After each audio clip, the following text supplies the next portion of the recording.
Hey there, art nerds. Those of you who hang out with me often know that I love a good art challenge. It can be a great way to revitalize your art, to motivate yourself back into good drawing habits, and to produce a body of work in a condensed amount of time. Every year I do the art challenge, Lilliputian Living. I am on year 6 of Lilliputian Living, but it's not the only art challenge that I do, nor is it the only art challenge that I've done. Art challenges can be something as simple as a week concentrating on something, all the way to a month or even a daily, year-long drawing challenge. So today, we're gonna talk about some different art challenges, what they can do for you, and how you can successfully complete one. We're also going to talk about what you can use the resulting art from your art challenge to make. So grab your pencil, grab your paper, and let's get drawing.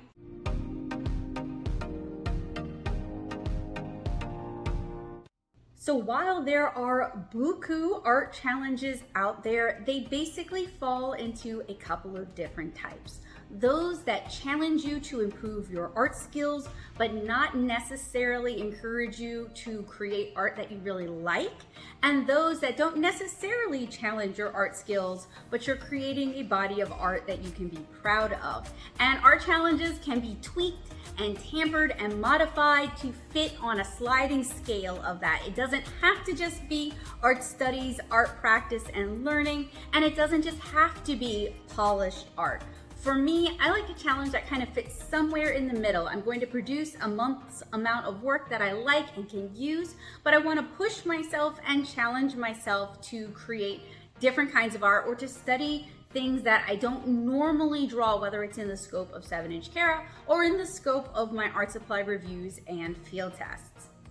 In the past, art challenges could be a wonderful way to participate in the artistic community, whether you were doing it on Twitter or DeviantArt. From my own personal experience though, I've noticed that severely has tapered off over the years. So while I enjoy collaborating and communicating and seeing other artists' challenges and the work that they produce, I cannot say that doing a daily, month-long art challenge has, in the current time frame, benefited me or my popularity outside of giving me something that I could share on a regular basis. With social media deprecating many hashtags or penalizing you for utilizing too many hashtags, that's something you definitely want to try to keep in mind if you want to share your art challenges on social media. Now, a lot of artists don't necessarily want to do art challenges because they don't want to be that visible. They don't want to share their mistakes online. And you don't have to. You can do an art challenge just to improve you or just to make you happy. You can do art challenges just for yourself, for your own gratification and because it makes you happy. And then at a later date, you can either polish those pieces up or you can share the ones that you like the most. You do not have to share as you go. There are no rules that say you have to do that. And if you do happen to have an existing community where you want to share that art and you feel comfortable doing so, like on the paint box, you should do that and you should benefit from that community. I just want to make it clear though that participating in art challenge is not guaranteed popularity or success, and it doesn't have the community building that it used to. But that's not a reason not to participate, it's just a consideration to keep in mind. So on that note, earlier this year in January, I did something I called Fanuary, where I spent the month of January generating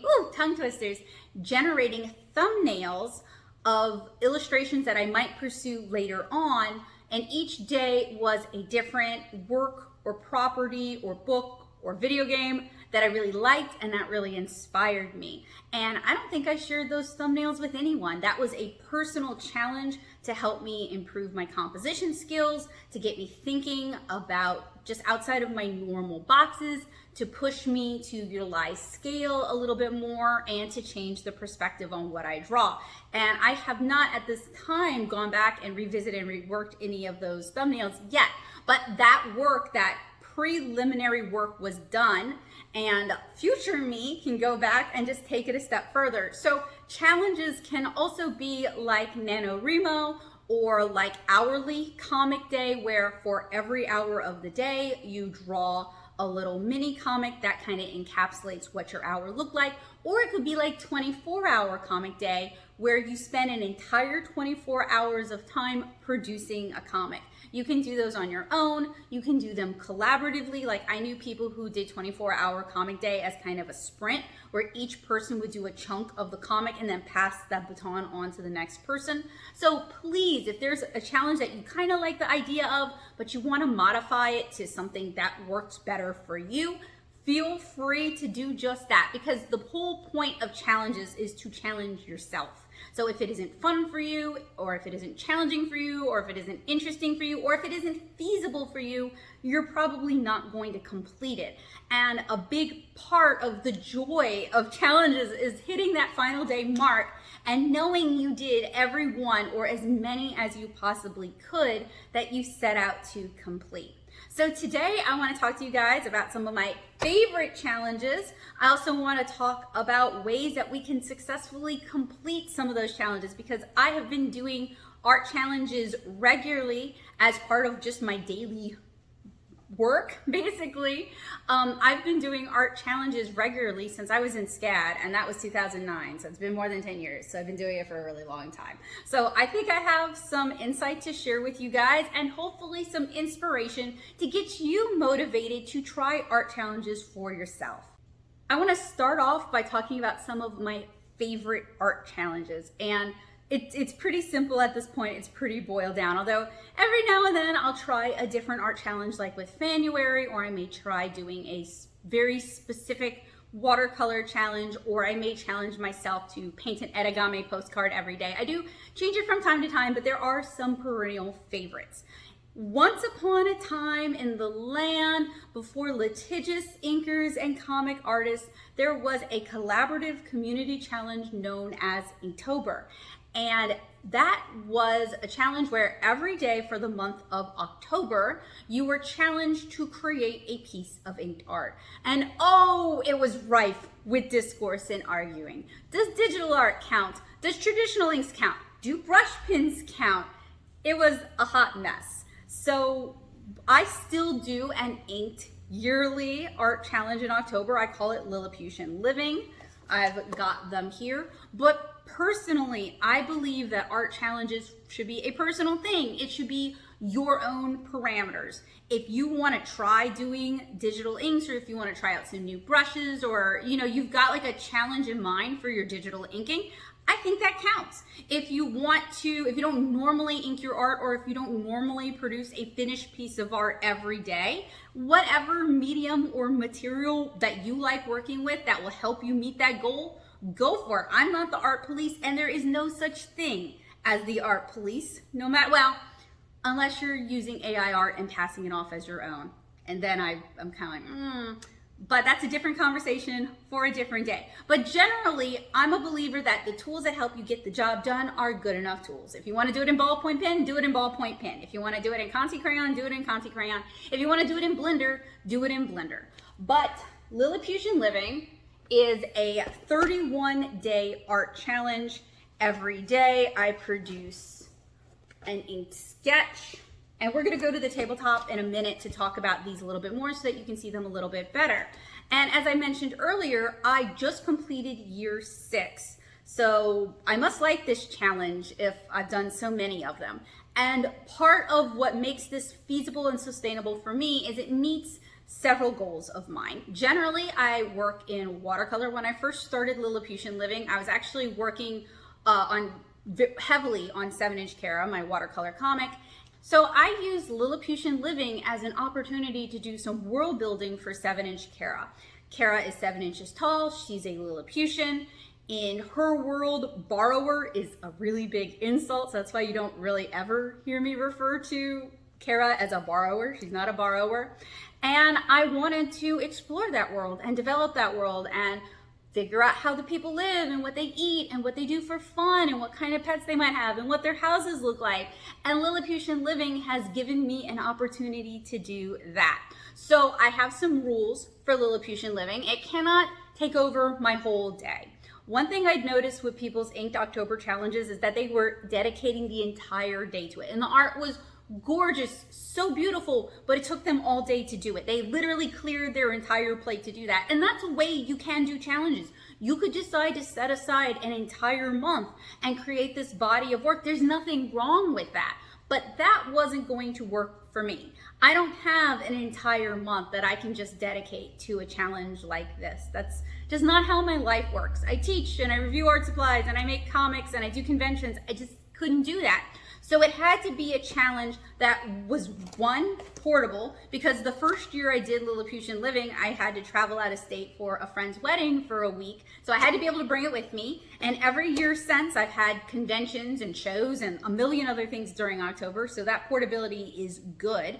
It had to be sustainable for me. So it couldn't be so wide in scope that I was struggling to do it every day and getting behind.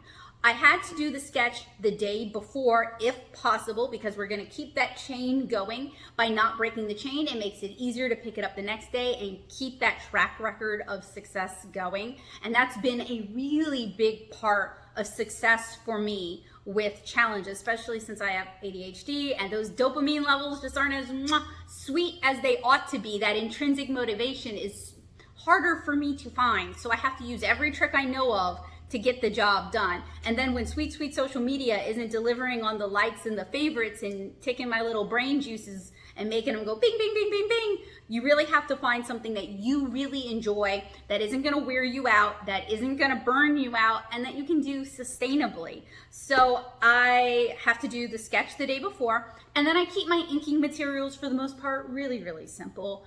Brush pens and bigger brush pens. I don't watercolor in these the way some people will do watercolor for their Inktober. I watercolor all the time.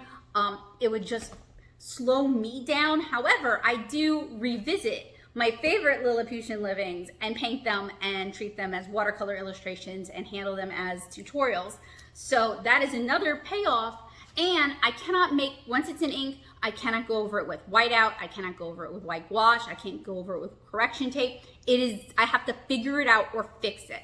And what that has taught me is making peace with imperfection, just accepting that good enough is good enough and moving on. And that's one of the delightful things, in my opinion, that challenges can do for you, is if you are someone who really struggles with not being able to finish a piece because it's not perfect, or never starting making something because it's not perfect or because you can't do what you think in your head, setting the parameters of a challenge to kind of forgive that, to make that part of the process, can be a really good way to kind of get over that block. I've also found art challenges personally to be really helpful for overcoming artist block, because they're kind of a limited time thing, they have a limited scope, and you can go online and find a million prompt list or challenge list. I write my own prompts for Lilliputian Living, and I do that like in the months before as I get the ideas.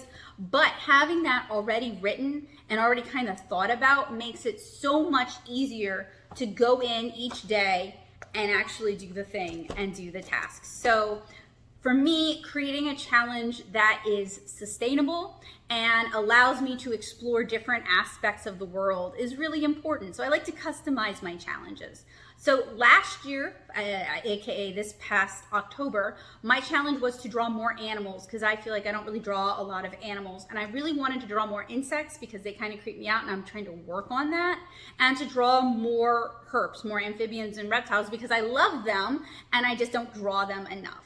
And I also wanted to draw more small mammals because I adopted a rat this year. Well, raised an orphan roof rat this year. I didn't like go out and buy him. I found him. He was a freebie, and I wanted to just kind of honor that and spend more time drawing small animals like that. So I customized that challenge to meet things that were going on in my life and things that I wanted to do and things that I wanted to practice. So if you want to try an art challenge and there's an existing prompt list that you kind of like, but you don't 100% like it, feel free to alter the days, switch them up to things you think would be more challenging or more fun to draw, or just fit your life.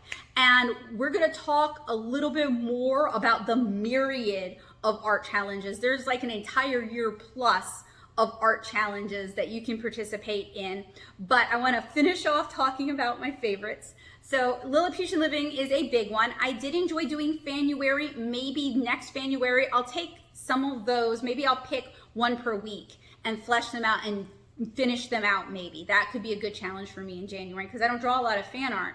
So that could be a great way to better connect with community that's already existing in a way that art challenges don't necessarily do. So I could kill two birds with one stone, and also be just a nice break from like everything I do being original always. Sometimes it's fun to draw some fan art and enjoy something you like. Another challenge I really like, and I don't do often enough, is Improvement Hell or Improvement Bootcamp. Another artist created a 31-day challenge, and it is solely set on improving your art skills. In fact, I did about half of it, I think, here on YouTube before life got busy. And that was on me, because recording it and sharing it added this extra level of work that made it less feasible. So I ought to revisit it and just do it just to do it.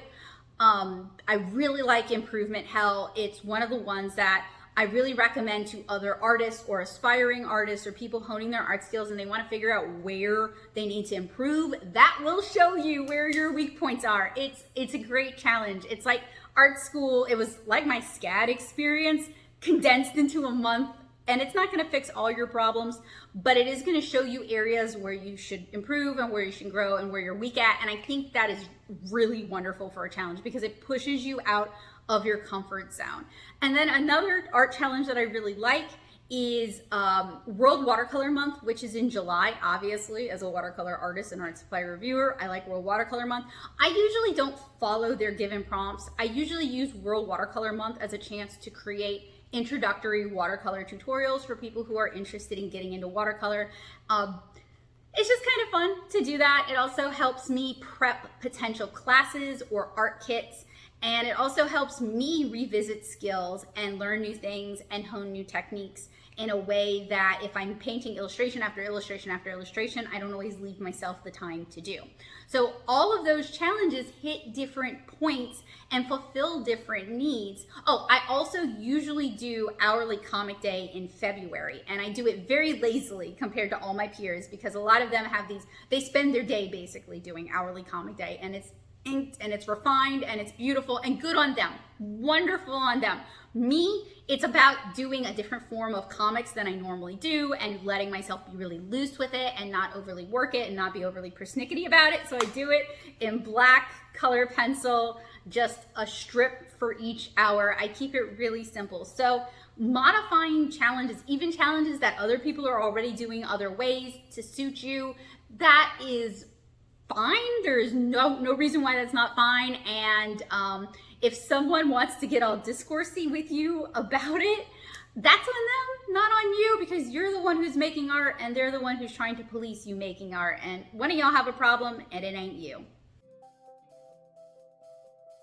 I'm going to insert here a list compiled by me, but mostly by my Art Squad co-host, Sarah Treesh. I want to give her some credit because she did a lot of good work here.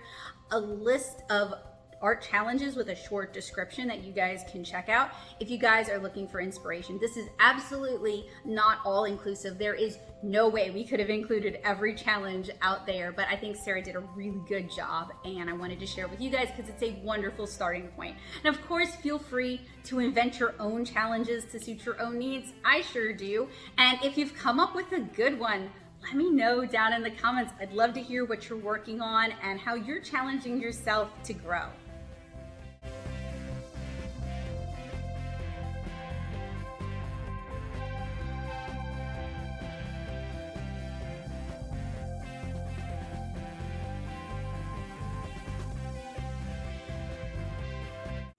I love getting to chat with you guys face to face, but it is so much harder for you guys to see what I'm actually talking about like that. So I moved it to my studio desktop so that we could actually take a look at what I've got here and talk about, successfully completing our challenges.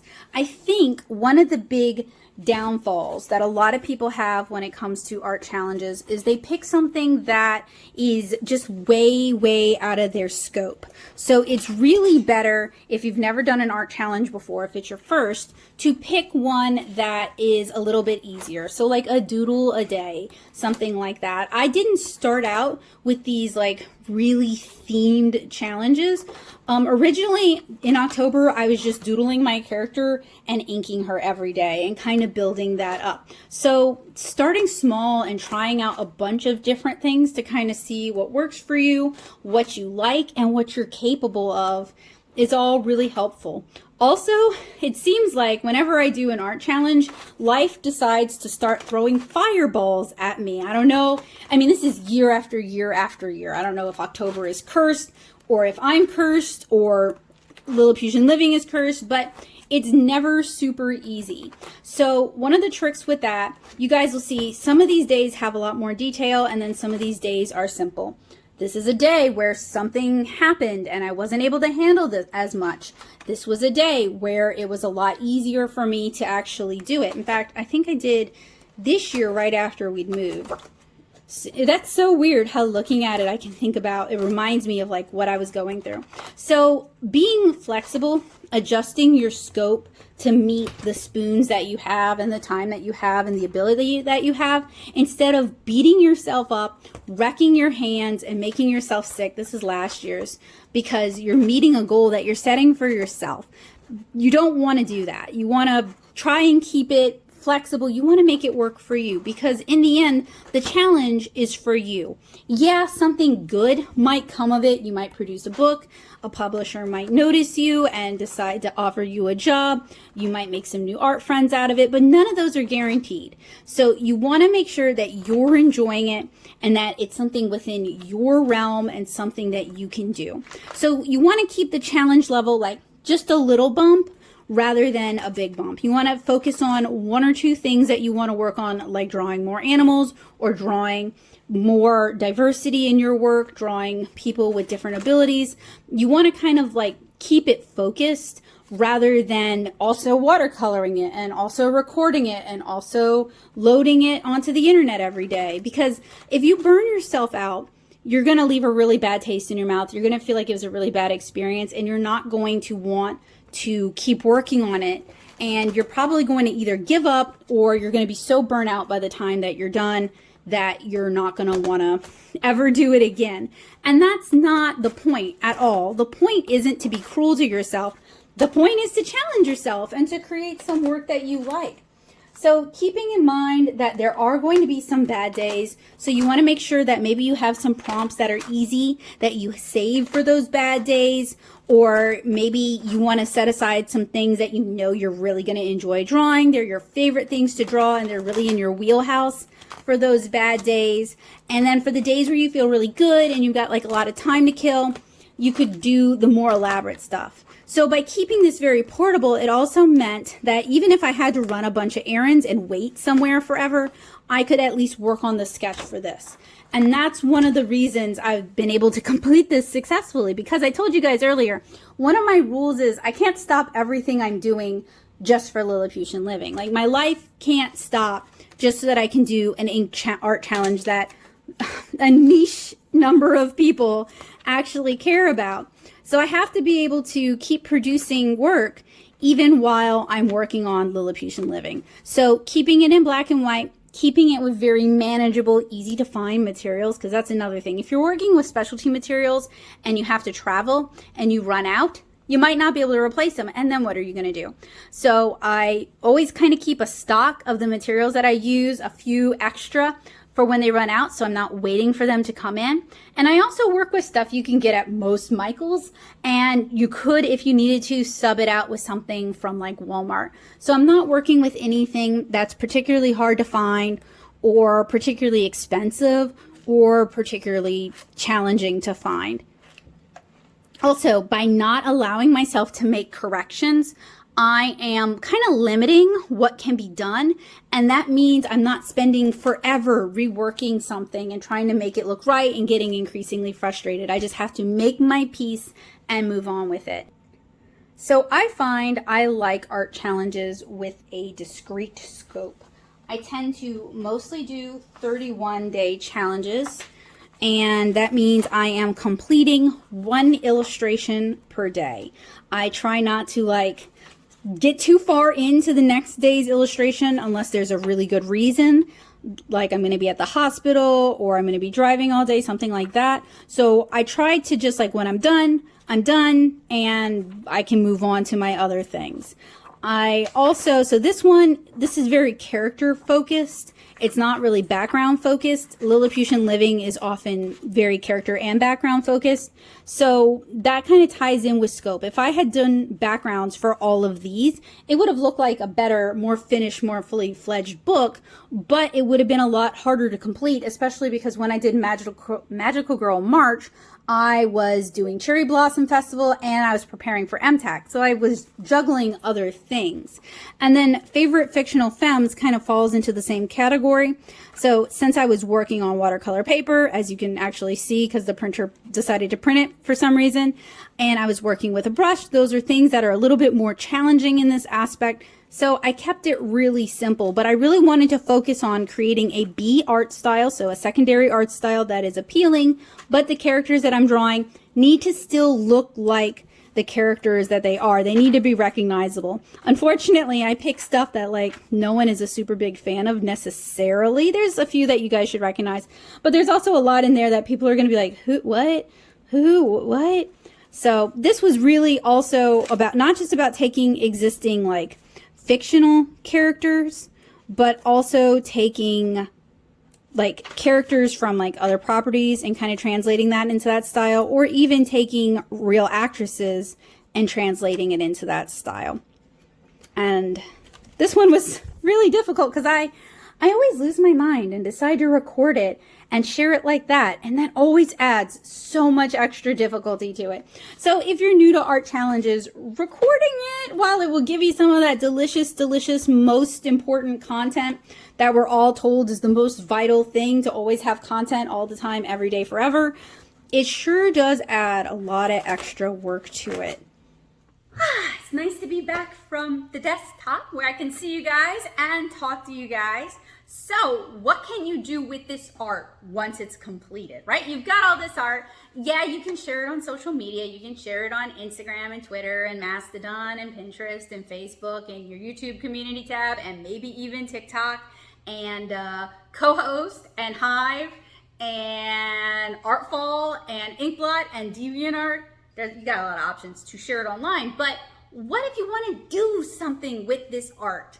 You've got a lot of options. So if you did an art sketchbook challenge, kind of like Improvement Hell, you can release a little ash can like this, and it's just a collection of sketches. Some of them are loose, some of them are a little bit more cleaned up. These used to be so popular back in the day. They've kind of died out, but honestly, people love looking at other people's art, and I love buying sketchbooks. So if you're interested in becoming a convention artist and you're working on merch, this can be a great idea, a great way to collate what you've done into something that other people can enjoy. And this is an inexpensive toner printer. I use this to print these. I used that when I was teaching in Nashville to print my students' mini comics and zines.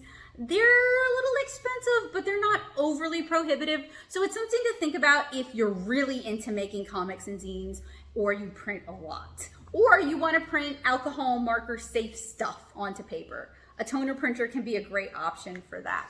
Now, I need to challenge myself to use my sketchbook more. In fact, I've been doing daily figure drawing warm-ups again. That's a challenge I'm challenging myself to do. I used to do that every day. That used to be part of my big routine. And then we moved 3 times and I fell off the wagon. So I'm challenging myself to spend that time each day, even if they don't turn out good, even if I don't share them online, because I don't, to spend that time doing those figure drawing warm-ups and limbering up those muscles and limbering up that brain again. Or you can do it in color, but I have to say the cost of doing it in color is so high that what you would have to sell this for in this format, people aren't necessarily going to want that. So I would recommend, if you're doing color challenges, Do it something perfect bound, do it something hard bound, offer them as prints. There are other ways that you can share your color art than in a little ash can like this, because these are meant to be produced cheaply and sold cheaply. So what if you do like a 31-day themed thing? Well, I'm queen of that. So this is some of my early stuff, like Magical Girl March, which was a challenge that I really enjoyed. There's also March of the Robots. And obviously, this is a March one. I also did Mermaid a couple of times. And I've never done anything with the latest Mermaid I did. And I really ought to, because they're all aquatic. They're all mermaids, but they're all freshwater mermaids. And they're really cute, and I had to do something with them.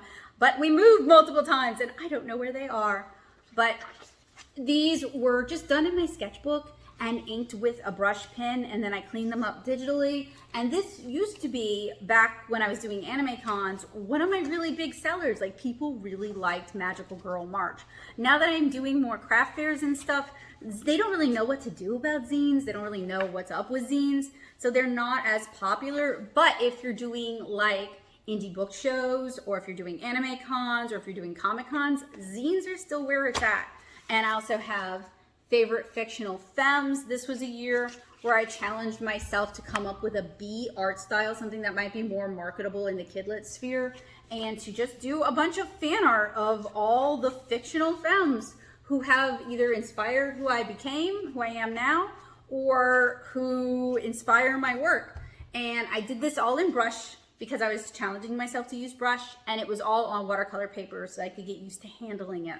So, you know, you can curate, you can make up your own challenges, you can curate them to fit specific needs. It can be a great way to level up your art and produce a body of work. And then for the first 2 years of Lilliputian Living, I released them as small zines like this. They're really cute. And this one, part of the challenge is also that spite world building that I actually enjoy a lot. So sometimes doing something out of spite can inspire you to try new things, and you end up really liking that thing.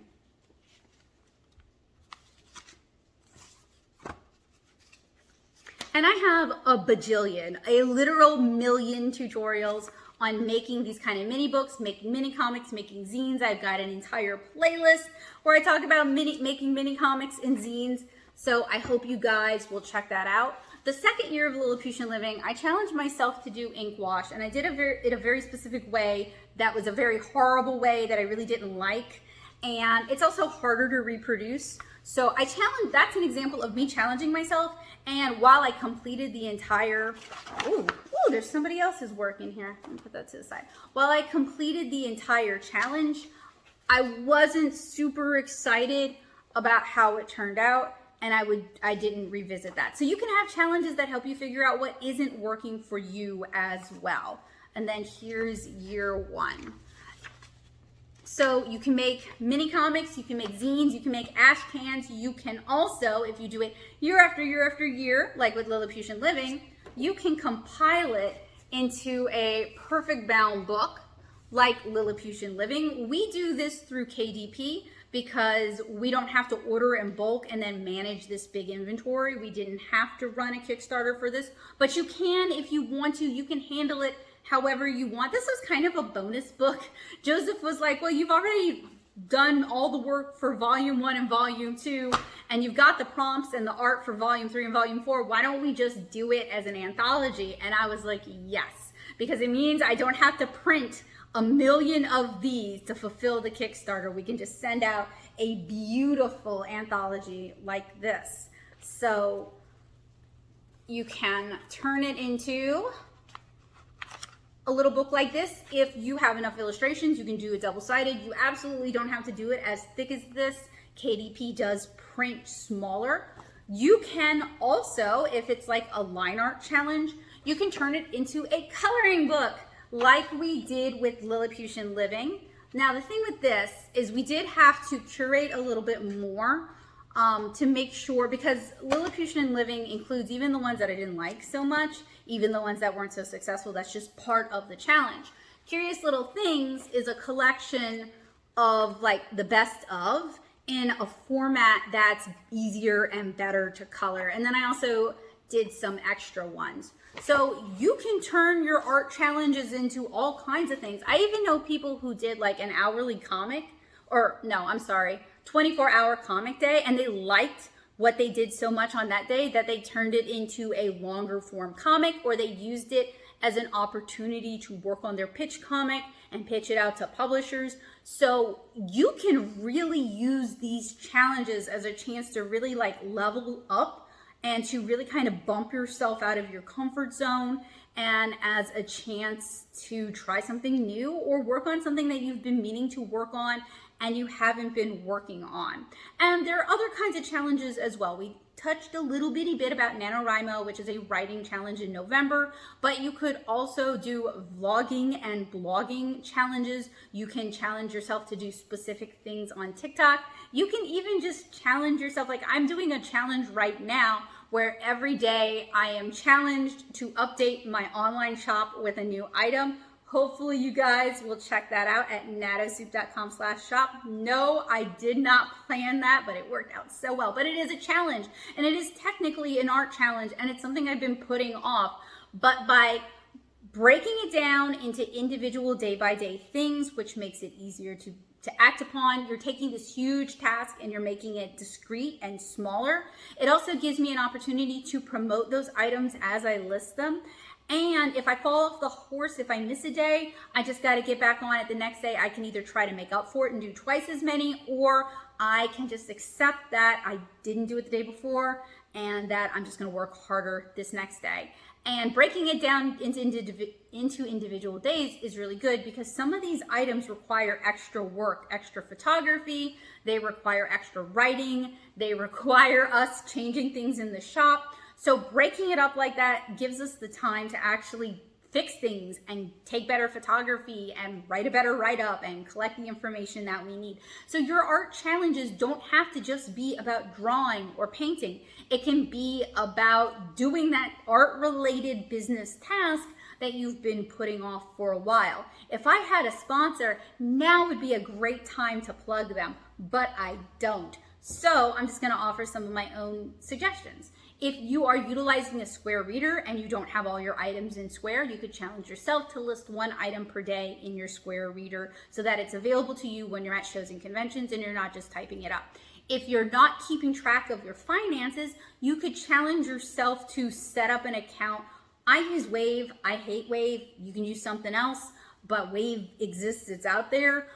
You could set up an invoicing system. You could use Canva to make graphics and promote your work better or more efficiently. There are a lot of different kinds of challenges that you can challenge yourself to do that will help take you to that next level, and it's not just rote drawing skills. So if this sounded intriguing to you, if you're all fired up to start your own art challenge, I hope you guys will do it and show me. You can join me in the paint box. It's my art-centric Discord server. It's totally free. I'll link it down in the description below, so check that description.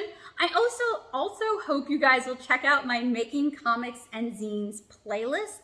It is a playlist that I created while I was teaching 3 classes of making comics and zines, and there's a lot of really helpful information in there that I think you guys will really enjoy. Check the description below as well for a list of different art challenges. Again, not all inclusive. And if you guys have any ideas for art challenges that you're excited to try, let me know down in the comments below. I obviously love art challenges. I love utilizing them to get me out of a rut. I love utilizing them as a chance for me to practice something new or study something different. And I hope that you guys will be willing to give them a shot, because I think once you try them and you find one that you like, you're gonna be doing art challenges all the time. I hope that you guys will find sustainable ways for you to complete these challenges, because the goal isn't to burn yourself out. The goal isn't to make yourself feel bad or to develop a history and a pattern of failure. The goal is to develop a track record of success and knowing that you can complete X amount of thing in X amount of time to a certain degree of quality, and maybe even build up a body of work that you can utilize time and time again, either as thumbnails, inspiration for bigger projects, the start of another illustration, or even as its own standalone complete thing that you're very proud of and really hope people will check out. So thank you guys so much for hanging out with me today and chatting about art challenges. I hope I've got you guys all fired up. I just finished Lilliputian Living for October. I haven't even finished sharing it everywhere yet. And I'm all fired up to do another art challenge because I got to talk to you guys about it. So thank you guys for that. If you guys haven't been following me on social media and you want to see what I'm working on, you guys can check me out on these socials here.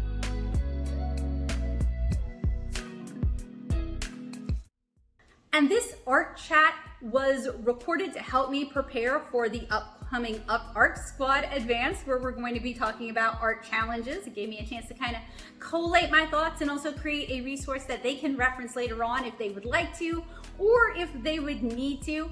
But it is made possible because Art Squad did not pay me to do this. It is made possible thanks to the generosity of my patrons on Patreon, my amazing art nerds. Thank you guys so much. I really do miss making more art educational content, and I appreciate you guys supporting what I do so that I can do more of it. If you'd like to join them, you can join me at patreon.com/NatoSoup. So let me know what challenge you're going to be working on next. I can't wait to see you guys again with another review, tutorial, or maybe our chat like this one, and I hope to see you guys again soon. Bye!